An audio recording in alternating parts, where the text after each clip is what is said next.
Hi everyone, happy Sunday. I apologize for starting a little late today.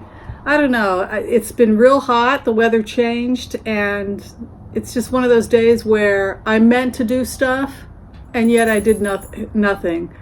And so I apologize. So I want to do my weekly reading today, and I knew as soon as I started to talk that Mila would hear me talking to you all, and then eventually she would join us. And I see her crawling around looking at stuff, so hopefully she'll join us. So the first thing I wanted to do, yes, she hears my voice and there she is. Are you coming? You gonna join us? You want to join us? Of course you do. Yes. So that's your seat right next to Flopsy. There's Flopsy. Okay, there you go. Yeah, you're fine. All right, so we're going to go ahead and shuffle. The first thing I want to do is to just look at how the nation is doing, how America is doing for the week coming up. It'll be July 4th week, and I'm sure some interesting things are going on. People also wanted to find out how the July 4th holidays are going to go. So let's take a look. How is July 4th going to go? And I'm also curious about whether or not it's going to be a nice event that they've got planned.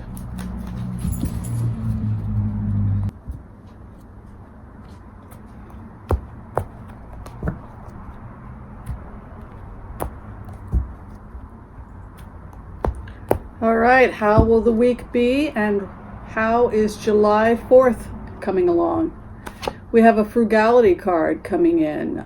So anytime you get a Four of Pentacles holding on to the coin, it's also a grounding card. Four corners, four sides to a wall.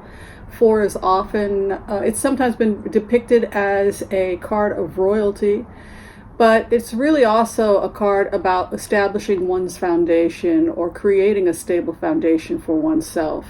That when we are frugal, when we hold back, and when we examine things, we're still doing something, but it's more of a retracted energy.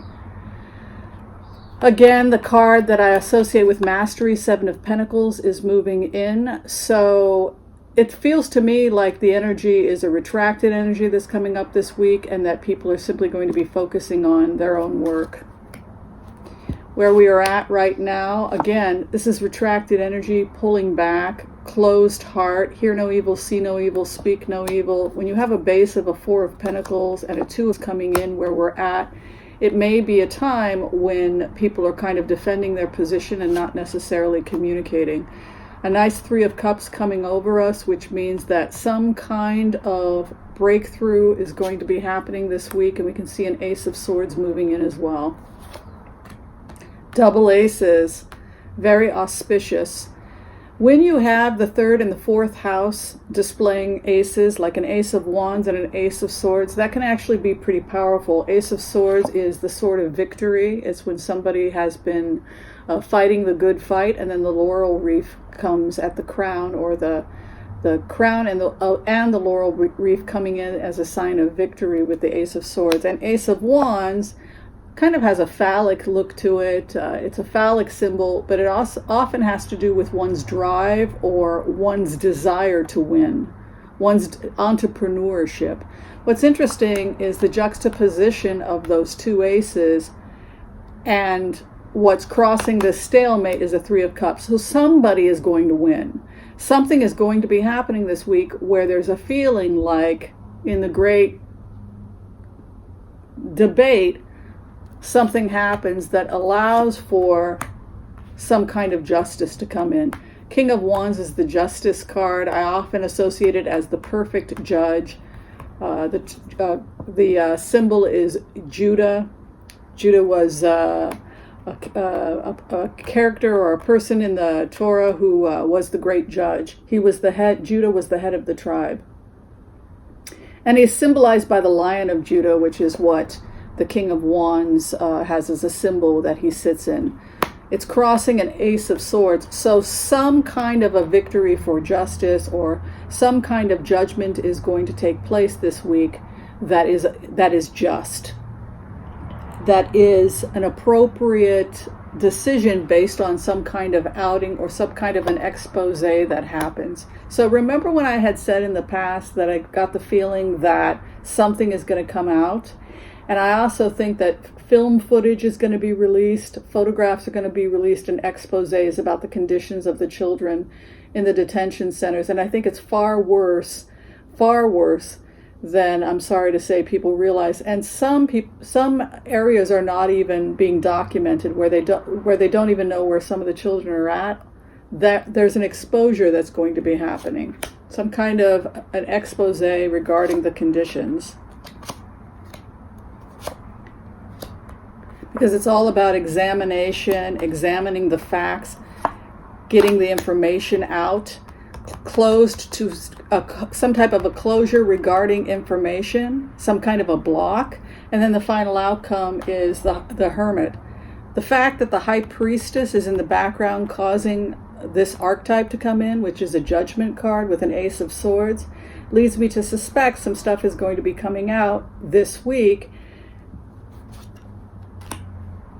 and it results in justice or the righting of some wrong. Yeah, judgment is the final outcome.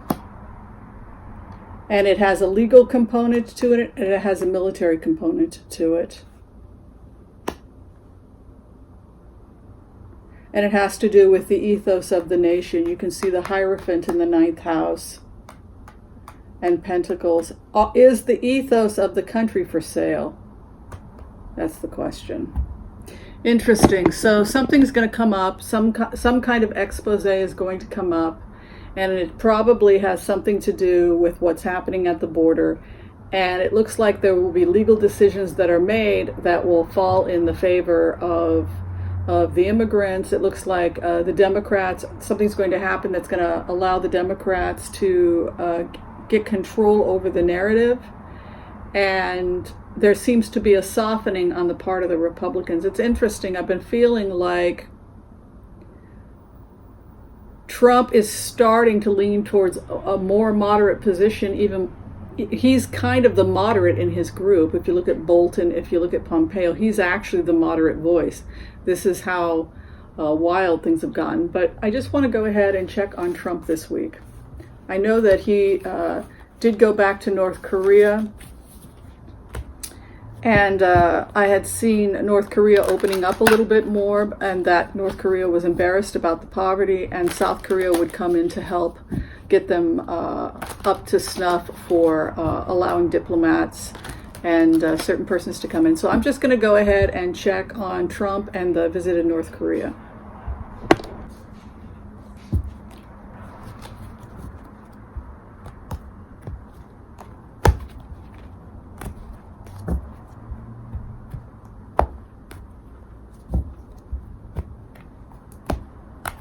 Base card, love affair, 10 of Cups, and travel. This is a feeling like the head of North Korea could be invited to the West. He could be invited to the United States. There's something about a trip coming, a love affair, travel. He could be invited to the United States, and he could take Trump up on the offer because there's some kind of a trip coming up. Exchange of ideas. It looks like what Kim Jong-un wants is he wants financial funding. It's almost like he wants a loan or he wants financial aid, seed money to begin to develop the kind of infrastructure that Trump is talking about, like building vacation homes and expensive hotels on the beach, etc. He wants to be able to do that. And so this is talking about how he has to negotiate. How do you go about negotiating loans and assistance when you're trying to build these types of projects? That seems to be what Kim Jong-un wants help with. And you can see coming into power, Magician card. It really does feel like he wants to begin to slowly open up because his greed and his greed overrides his fear. Working on contracts regarding business, 8 of Pentacles, coming out of frugality and poverty, the military, or a need for some kind of assistance, and possibly assistance that has a military aspect to it. The Star card. The weird thing about all of this, and I've said it before, is that this weird relationship between Kim Jong-un and Donald Trump actually worked really well, because Donald Trump was able to really charm and seduce this person using the same techniques he's used to manipulate other people. And so in a way, he was able to pull off certain things that a regular diplomat would not have been able to have pulled off. My concern, though, is that the alliance, the business alliance, has potentially it can get into some sticky points. It's the beginning of a new relationship with the United States that has a financial component to it, but it could also be tricky down the road in terms of how we fulfill certain obligations to North Korea if we give them financial aid. How do we work that out with previous alliances? That's the big challenge, and that appears to be what's going on. So what appears to be going on is that Kim Jong-un and North Korea want assistance in terms of helping the economy of North Korea, opening up North Korea and beginning to create a wealthier nation. And that also means funding for these projects. And that's going to happen in stages. That's what this looks like. And it's a very tricky thing to arrange, because as we're opening up North Korea and promising this kind of financial aid to rebuild the economy, we're simultaneously negotiating that they be less aggressive as a nation. So that's the dynamics. All right, so people have been talking a lot about the debates. Who did well, who didn't do well. I think Elizabeth Warren did great the first night. Who won the second night? Anybody have any? People say Kamala Harris.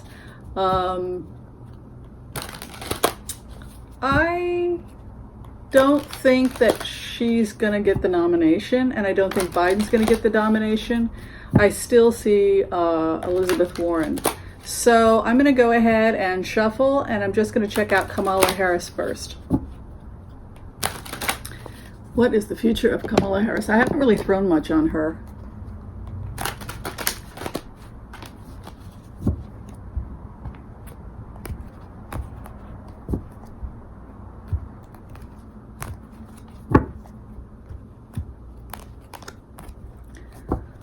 Kamala Harris, riding high now, 3 of Cups moving in, but a 4 of Cups moving in as well. So a lot of people are getting really excited about her campaign. A lot of people want to volunteer, but not everybody has the same ideas about how to push this campaign forward. It's definitely getting a lot of support from women, 3 of Cups moving in, but you can see a 4 of Cups moving in as well. So there could be some disagreements about how to handle the campaign. And the campaign, theoretically, being something she loses control over. There's this challenge about her ability to control the message. 7 of Wands and then a 5 of Swords. So there's going to be, it looks like there's conflict in Kamala Harris's campaign and losing control of the messaging. Branding issues, challenges, and possibly conflicts from within the campaign. She's gonna start removing certain people from the campaign and bringing in another group of people because of issues of control and control of messaging.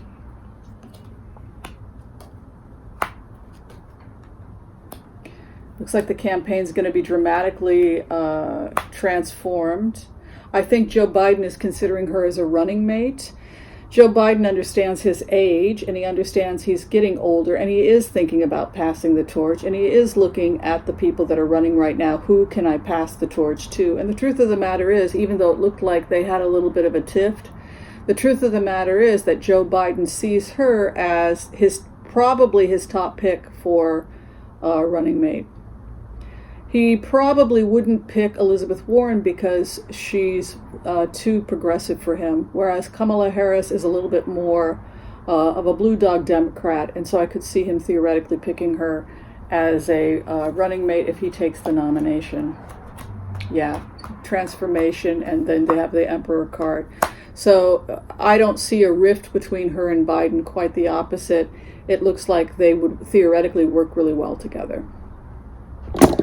All right, that was fun. Yeah, Kamala Harris and Joe Biden secretly working on something there. Leads me to think it was almost like they had planned the rift just to get that exchange going or something, because this is Biden's card and her outcome is transformation with Biden. So we shall see what that means. Either an older man takes the nomination, or they're already thinking of a Biden-Harris ticket if she doesn't make it. All right, thanks for watching, everybody. This was my quick Sunday read. If you're still trying to get in for a tarot reading, I do phone readings. And if you want to get a reading, please reach out to me. You can just follow the link below and book online, and then I call you at the appointed time. I'm here in Los Angeles, California, so if you're on the East Coast, it's a 3-hour time difference. People always ask about that. If you want to get a reading and you're in Canada, or if you're in Europe or somewhere else, you make appointment the exact same way, but I only request that at the time you call me. That way I don't pick up the cost of the phone. All right, thanks for watching, everyone. We'll see you next time. Take care. Bye-bye.